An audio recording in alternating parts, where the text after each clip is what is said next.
નવા વર્ષથી શું બદલાવાનું છે, મારા ને તમારા જીવનમાં કયા કયા ચેન્જ આવવાના છે એ વિશે આ વિડીયોમાં માહિતી આપવી છે. સૌથી પહેલાં તો તમે જે હપ્તા ભરી રહ્યા છો, લોન પર હપ્તા ભરી રહ્યા છો, એ સસ્તા થવાના છે, કારણ કે આરબીઆઈ દ્વારા રેપો રેટમાં 0.25% ઘટાડો કર્યો છે. આ ખૂબ સારા સમાચાર છે. બીજું કે ગેસ સિલિન્ડર, વાણિજ્યિક ગેસ સિલિન્ડર કે તેમાં પણ ઘટાડો થવાનો છે. એની અમલવારી પણ 1 જાન્યુઆરીથી શરૂ થવા જઈ રહી છે.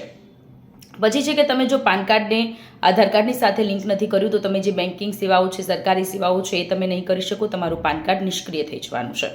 તમારે રાશન કાર્ડમાં ઈ-કેવાયસી કરાવવું કમ્પલસરી હતું. જો તમે એ નહીં કરાવ્યું હોય તો તમને રાશન કાર્ડમાંથી તમને રાશન નથી મળવાનું.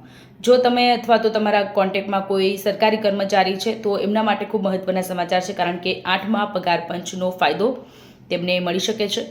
તેની પણ મહત્વની જાહેરાત કરવામાં આવી શકે છે. પછી છે એવિએશન ફ્યુલના ભાવમાં ઘટાડો થયો છે અને એટલા માટે ફ્લાઇટની ટિકિટમાં પણ ઘટાડો થવાનો છે.